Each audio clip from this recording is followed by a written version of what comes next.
요즘 들어와서 미쳐 날뛰는 것들이 너무 많습니다. 코로나 바이러스가 미쳐 날뛰면서 생명까지 위협하는 존재로 지금 우리의 턱 밑까지 찾아와서 일상을 파괴한 지 오래입니다.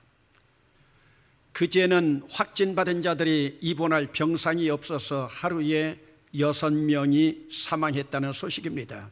참으로 암담하기 짝이 없습니다. 이런 틈바구니 속에서 또 미쳐 날뛰고 있는 것이 있으니 전국의 집값입니다. 여러분, 집값 좀 올라서 덕 좀 보셨습니까? 여러분, 미쳐도 보통으로 미친 것이 아닙니다. 아파트야 무슨 힘이 있어서 지 스스로 올랐겠습니까마는 제정신이 아닌 것들이 정책을 수립하다 보니 아파트 값도 미쳐서 함께 올라갑니다. 그러다 보니 전셋값도 덩달아서 춤을 추면서 올라가고 있고, 집 없는 일반 서민만 울상이요 미래를 책임질 이 땅의 젊은이들만 불쌍할 따름입니다. 서울이나 수도권에 집을 한 채만 가지고 있다고 해도 벼락부자가 된 것과 같을 것입니다. 그러나 여러분, 자기 집값이 올라 벼락부자가 되어 좋다고 춤만 추고 있을 형편입니까? 그것도 아닙니다. 내가 살고 있는 거처가 집 한 채뿐인데도 이제는 세금 폭탄으로 몇 년 세금 내고 나면 집값 오른 것도 무색해질 전망입니다.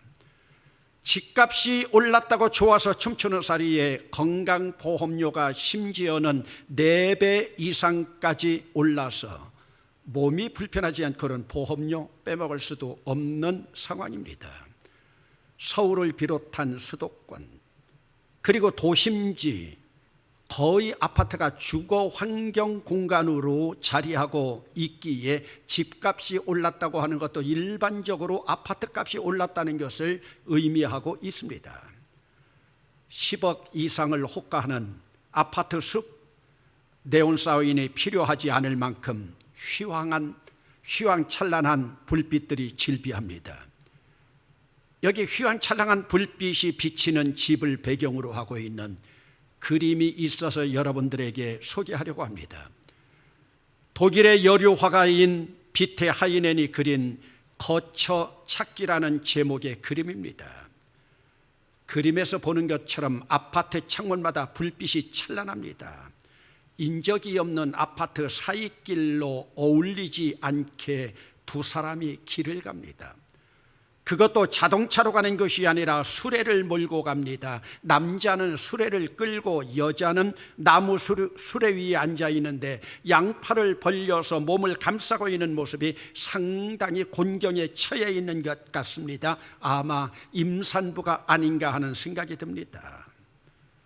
아마도 저 임산부 만삭의 마리아 같습니다.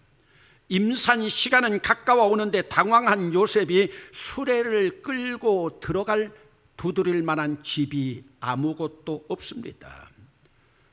몇몇 사람들은 그림에 보는 것처럼 아파트 창가로 몰려와 수레 소리가 나는 것을 바라보면서 호기심을 가지고 있지만 나오지는 못합니다. 나오고 싶어도 나올 수가 없습니다. 사실 이 아파트는 보면은 선물꾸러미와 같은 창문은 있지만 출입문이 없기 때문입니다. 행여 밖으로 나온다 하더라도 수레 끌고 가는 사람이 하룻밤 묵고 가자고 부탁할까 봐 겁도 납니다. 차라리 구경이나 하고 나오지 않습니다. 이것이 바로 오늘 우리 인간의 비극이고 현대인의 비극이 아니겠습니까? 지금 바로 이 그림은 대도시에 살고 있는 문명의 혜택을 누리고 있는 사람들과 오늘도 거처가 없어서 거처를 찾아 헤매는 사람들 사이에 간격이 골이 얼마나 깊은가를 보여주고 있는 그림입니다. 사실 이 여류화가는 아기 예수가 오늘 이 땅에 육신을 입고 오신다면 어떤 모습일까를 현대적인 표현으로 묘사한 그림입니다. 오늘도 거처가 필요한 사람은 가난으로 거처를 찾지 못하고 문명의 혜택을 누리고 있는 사람들은 현실에 안주하고 있으면서 거쳐 찾는 자들을 외면하고 있을 뿐입니다. 그러면 여러분, 네온사인이 필요하지 않을 만큼 강한 빛을 비추고 있는 저 불빛 속에 살아가는 사람들 가운데 임산부를 위하여 대문 열어줄 사람이 정말로 한 사람도 없었습니까?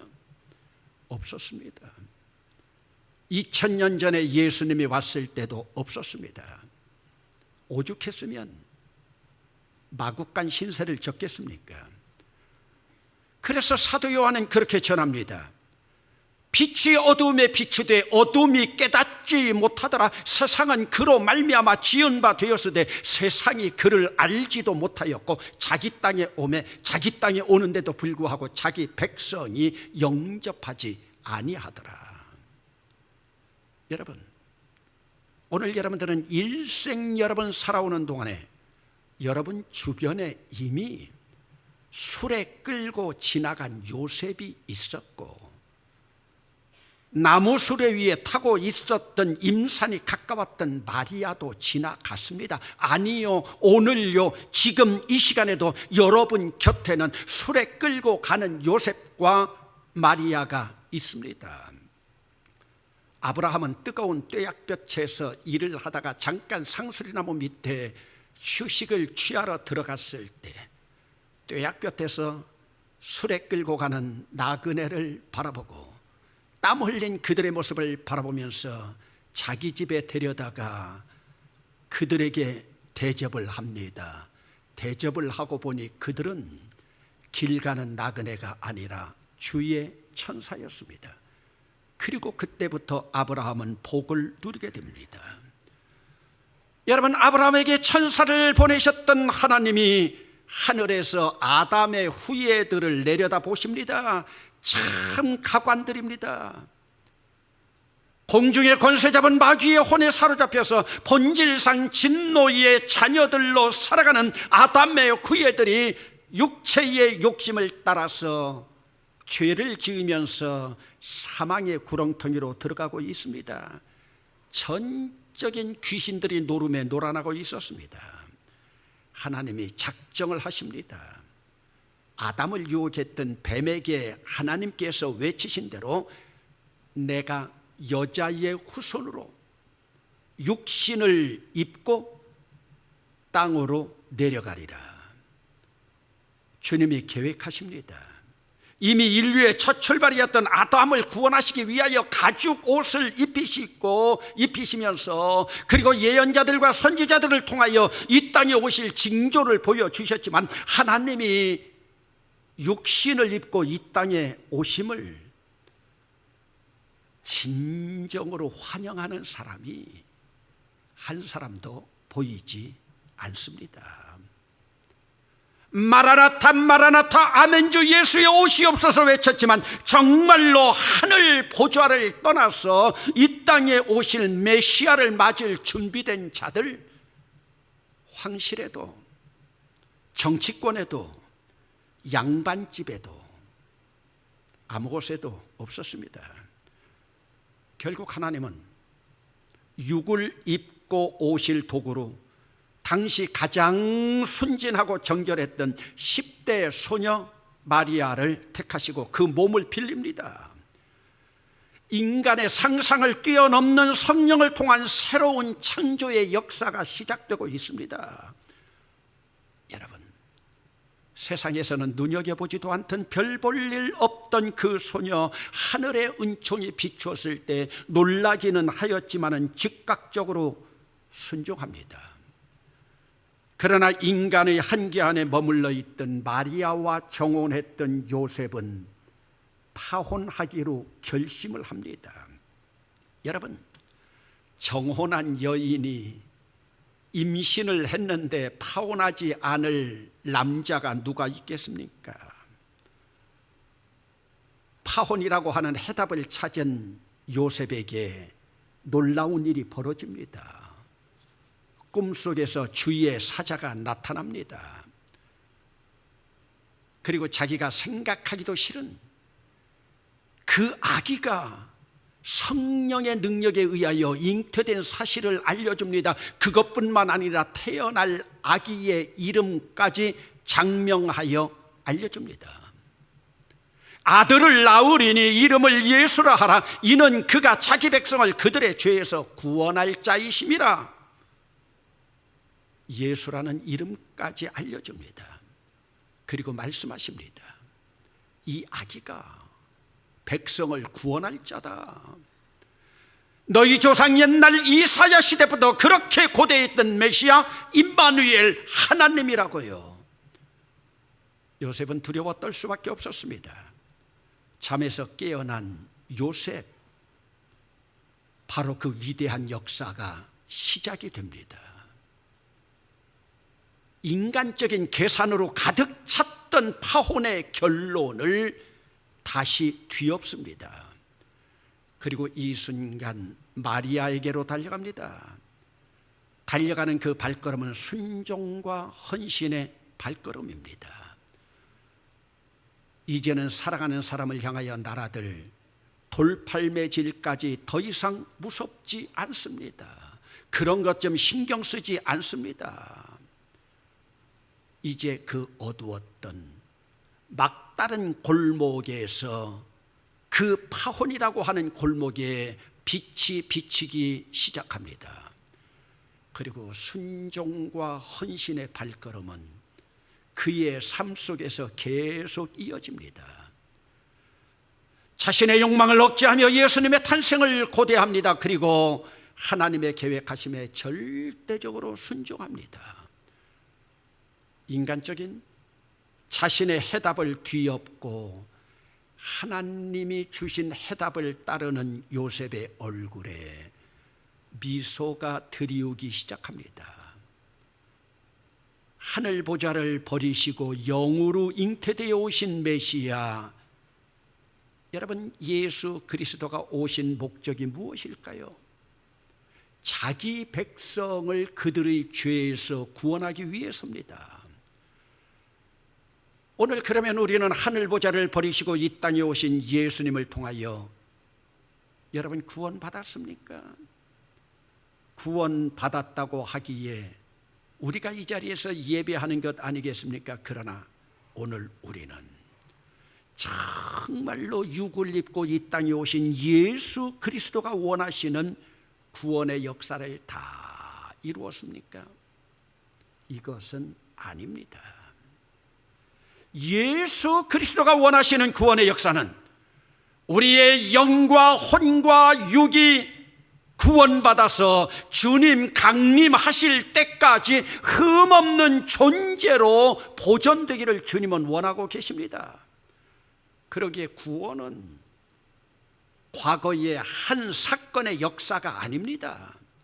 지금도 나의 구원을 완성시켜 가시는 현재적인 구원이 함께 이루어져야 됩니다. 우리는 때로 내가 이전에 신앙 고백을 하면서 물 세례받았기에 구원받은 징표로 영원할 것으로 생각합니다. 아닙니다. 영원하지 않습니다. 이 땅에 육을 입고 오신 예수 그리스도의 영광이 내게 비침으로 나를 하늘 백성 삼아서 하나님께서 나를 의롭다고 인쳤지만 이제 나는 계속 이 의를 이루기 위해서 하나님의 아들 독생자의 영광의 빛을 받아서 영광의 빛 안으로 들어가서 은혜와 진리 안에 살아가야 됩니다. 물론 나는 구원받은 자입니다. 그리고 천국 백성입니다. 그렇다면 주님의 이 인침은 예수 그리스도의 영광 안에서 계속 거해 있어야 됩니다. 오늘 여러분들은 이전에 신앙 고백하고 물 세례 받았다고 예수 그리스도의 영광 안에 계속 거하고 있습니까? 예수 그리스도의 영광 안에 거하는 것은 은혜와 진리 안에 거하는 것입니다. 그러나 우리가 그 은혜와 진리 안에 거하지 못할 때 오늘 우리는 구원받았다고 하면서도 사단의 앞잡이 노릇하고 귀신의 혼에 빠져서 그 노름에 놀아나고 있지 않습니까? 여러분, 예수 그리스도의 영광 안에 거하는 구원의 역사를 완성하기 위해서 예수님이 이 땅에 임마누엘로 오셨습니다. 여러분, 임마누엘이 무엇입니까? 하나님이 우리와 함께 계시다는 뜻입니다. 이 말씀은 하나님이 내가 그의 영광 안에 거할 때 내 편이 되신다는 말씀입니다. 여러분들은 오늘도 하나님이 여러분 편이신 것을 믿습니까? 여러분, 하나님이 나의 편에 되셔서 나와 함께 하신다. 과거의 구원의 현장에서뿐만 아니라 내 구원을 완성시켜 가기 위해서 지금도 독생자의 영광으로 영원히 나를 보전하시고 나를 응원하시고 격려하시기 위해서 오셨습니다. 여러분, 오늘도 주님의 영광 가운데서 이 응원과 격려와 보전하심을 받지 못하면 우리는 구원을 완성하는 완전한 구원에 이르지 못합니다. 그래서 임마누엘은 오늘 우리가 우리의 삶의 현장에서 내 삶을 통해서 나를 보전해 주시는 주님의 사랑입니다. 여러분, 임마누엘의 엘은 하나님입니다. 임마누엘의 마누는 우리입니다. 임마누엘의 임은 함께, 영어로 with입니다. 그러니 임마누는 우리와 함께입니다. 이제 하나님이 우리와 함께 계셨다면 이제 우리는 임마누엘이신 예수를 따르기 위해서 바로 우리 공동체와 함께하는 자가 되기 위해서 나는 임마누가 되어야 합니다. 엘이라고 하는 하나님 자리에 이제는 내 이름이 들어가야 됩니다. 오늘 여러분과 함께하는 임마누가 한 사람만 있어도 오늘 이 세상 살아갈 가치가 있습니다. 여러분, 정말로 이 세상에서 내 편만 들어주는 임마누 한 사람 있습니까?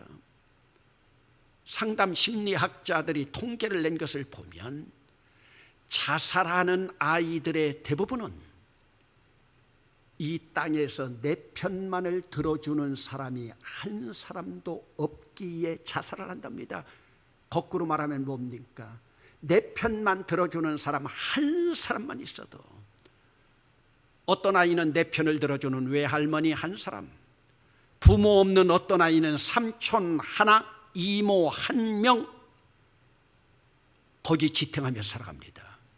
여러분, 오늘 나의 임마누는 누구이고 나는 누구의 임마누가 되어 있습니까?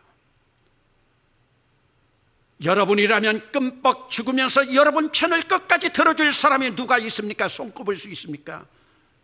성탄절은 나의 임마누엘 대신 예수 그리스도가 오신 날이라면 이제는 내가 누군가의 임마누가 될 때 진정으로 임마누엘로 오신 예수 그리스도를 기쁘시게 하는 절기가 됩니다. 여러분, 오늘 여러분 자녀들의 얼굴을 떠올려 보세요. 여러분 자녀들은 부모인 나의 한 사람의 절대적인 지지와 응원으로 오늘도 살아갈 용기를 얻고 있는가? 오늘 여러분 부모의 얼굴을 떠올려 보세요. 오늘 여러분 부모는 나 한 사람의 절대적인 순종, 절대적인 효도로 만족하고 행복하게 살아가고 계시는가? 오늘 내 아내는 남편 되는 나 한 사람만 믿고 나 하나의 절대적인 지지를 받고 있는가? 오늘 내 남편은 아내 된 나의 절대적인 지지와 응원을 받으면서 굽어진 어깨를 펴고 있는가? 아니, 오늘 우리 교회 목사는 나 한 사람의 헌신과 순종으로 목회할 힘을 과연 얻고 있는가? 여러분, 임마누엘은 빛으로 이 땅에 오셔서 그 빛으로 내가 살아가는 세상을 비추고 있지만, 빛으로 오신 주님을 믿는다고 하면서 오늘 나는 어두움에 살아가고 있지는 않습니까? 조금 전에도 보았던 그림, 피테 하이넨이 그린 그 그림의 아파트를 비추는 빛도 결국은 주님이 비추어 주신 빛인데, 그들은 주님이 비춰주신 빛으로 휘황찬란함을 누리면서도 정작 그 빛 대신 예수님 오시는데 문을 열어주지 못하고 있습니다. 여러분, 며칠 남지 않은 이번 성탄절에는 나 때문에 용기를 얻고 나 때문에 힘을 얻어 나와 함께 할 임마누 한 사람만이라도 만들어 봅시다. 그래서 임마누엘로 오신 주님 앞에 부끄러움이 없도록 합시다. 그래서 그분의 영광의 빛을 비출 때 내가 내 문을 열어드리면서 그분의 거처가 될 수 있기를 바랍니다.